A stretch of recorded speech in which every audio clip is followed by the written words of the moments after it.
In this episode, we delve into the heartbreaking story of a young boxing prodigy whose promising future was cut short by violence. This is the story of Daniel Gonzalez, known to those closest to him simply as Danny, a rising star from Moreno Valley, California, whose life came to a tragic end before he could fulfill his full potential. The legend of Danny. Danny's journey into the world of boxing began early. As a child, he initially played soccer, but his father noticed something else in him, an aggressive edge and an inclination to fight. Believing his son's energy would be better suited elsewhere, he enrolled Danny in boxing at the age of 10. From there, the boy quickly immersed himself in the sport, finding both discipline and passion. By his early teens, Danny had already begun to make a name for himself. In 2013, he represented the United States at the Junior Men's Championship in Ukraine and went on to fight in the Junior Olympics. He earned the title of national champion after defeating Rel Johnson and compiled an impressive amateur record of 96 wins and 13 losses. His accolades included 2 silver gloves, 2 junior golden gloves, and victories at the Olympic Nationals. Danny was becoming a standout talent, earning respect in amateur boxing circles and sharing the spotlight with future stars like Devin Haney, Shakur Stevenson, and Ryan Garcia.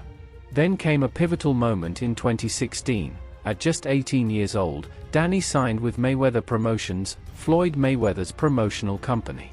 Floyd himself praised Danny, once saying, "There are times when you just know you've struck gold, and this was one of those moments." That same year, Mayweather posted a photo with Danny on Instagram, celebrating the signing and signaling to the boxing world that this young man had arrived.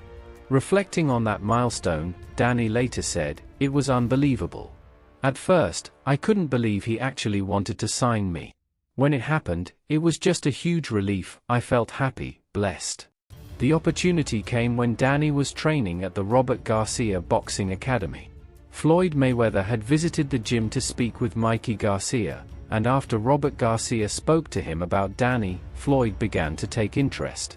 That interest led to a contract, and a dream realized. Danny relocated to Las Vegas to train under Mayweather's team and fought 3 professional bouts between 2016 and 2017. His rise looked unstoppable. Even Floyd Mayweather attended Danny's fights in person, something rarely seen from high-profile promoters. "He's a very marketable kid, very humble and gracious," Floyd said.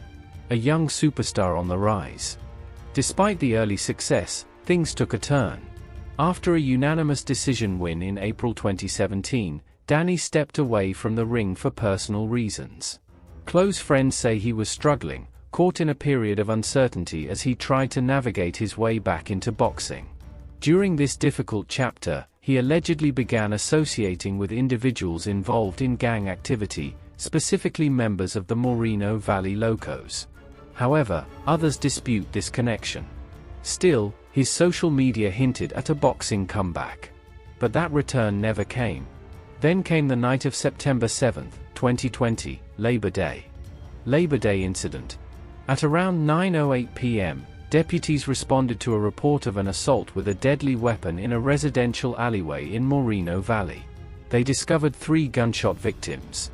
Danny was pronounced dead just 13 minutes later at 9:21 p.m. The other 2 victims, both minors, survived with non-life-threatening injuries. The loss reverberated through the boxing community. Floyd Mayweather paid tribute on Instagram, posting, "RIP champ, gone but never forgotten," alongside a photo of them together. Investigators quickly got to work, gathering evidence from the scene and throughout the city. Within days, they tracked down the suspects and their vehicle. 2 men, Andre, 27, and Lee, 32, were arrested in Moreno Valley and Hammond. A third suspect, Joseph, 28, initially fled but was captured weeks later. Court records painted a troubling picture. Joseph had prior convictions for illegal firearm possession, drug sales, and unlicensed driving. Lee had been previously charged with assault with a deadly weapon and gang activity. Andre's record included drug possession, vandalism, and violations of court orders. All 3 were held on $1 million bail. Allegedly, the suspects were affiliated with the Edgemorn criminal gang, a known rival of the Moreno Valley Locos, the group Danny was rumored to have ties with. The case eventually went to trial, and the details of that fatal evening were laid bare. On the night of the shooting, Danny and two minors, referred to here as AP and DM, were hanging out with a group of friends near an alley by an apartment complex. A white car with tinted windows approached them. The front passenger stuck his head out and shouted, "Do you all bang?" Danny answered calmly, "No, we're just family here hanging out." The car then sped away. Moments later, it returned, slowing near the group before driving off again. This back and forth left some in the group uneasy, and a few friends left the scene. But then the car came back, this time from the opposite direction, headlights off. It pulled up just 2 feet away from the group. Gunfire erupted from the passenger side. Danny was shot in the head and died on the scene. AP and DM were both wounded. The first 911 call came in at 9:07 p.m., with witnesses reporting up to 25 gunshots. Surveillance footage from a nearby liquor store showed a white car at 8:44 p.m., matching the description of the shooter's vehicle. Andre and Lee were captured on video entering the store and leaving minutes later. Around 1 a.m. that night, Andre's girlfriend returned home from work to find their apartment smelling of bleach and in disarray. Police were already surrounding the area. This is how the life of Daniel Gonzalez, a gifted fighter with a bright future, came to a senseless, violent end. Once a symbol of hope and rising talent, Danny's death now serves as a sobering reminder of how easily promising lives can be derailed. From fighting in the ring to facing danger in the streets, Danny's story is one of potential, pain, and the unforgiving consequences of the streets. A chain of consequences. After the shooting, Andre's girlfriend made a disturbing discovery. His clothes had been soaked in bleach and left in the bathtub. During her interview with sheriff's investigators, she became visibly emotional, acknowledging that their conversation was taking place because someone had been shot.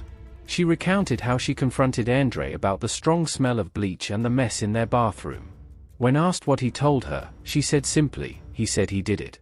Later in court, Andre's girlfriend testified that she had felt pressured during the investigation.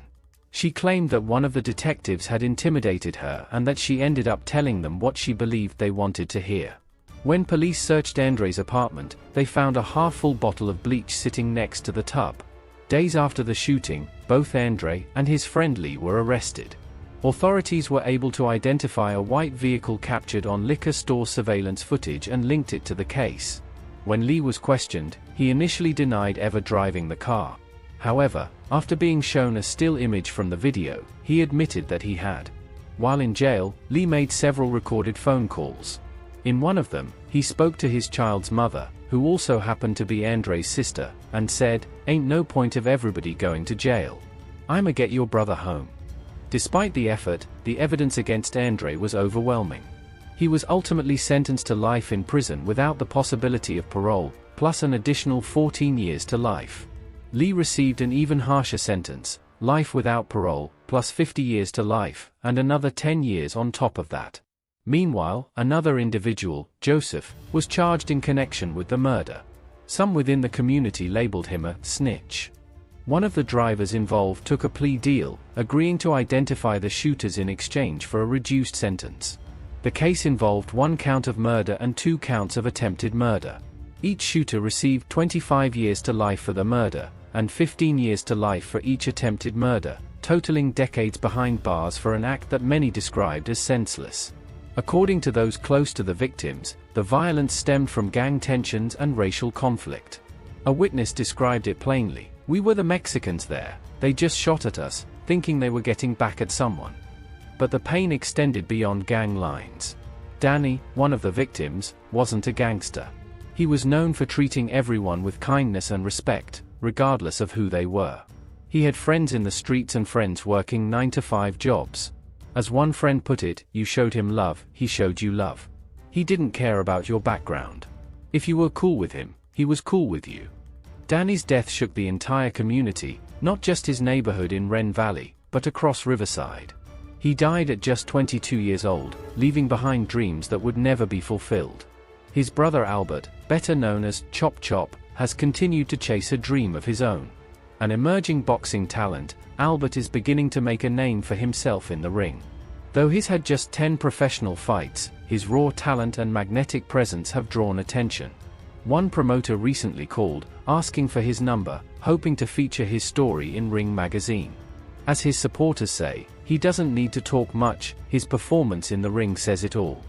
Though Danny's life was cut tragically short, his legacy lives on through his family, especially his brother, who fights not only in the ring but for the memory of a brother gone too soon. Rest in peace, Danny.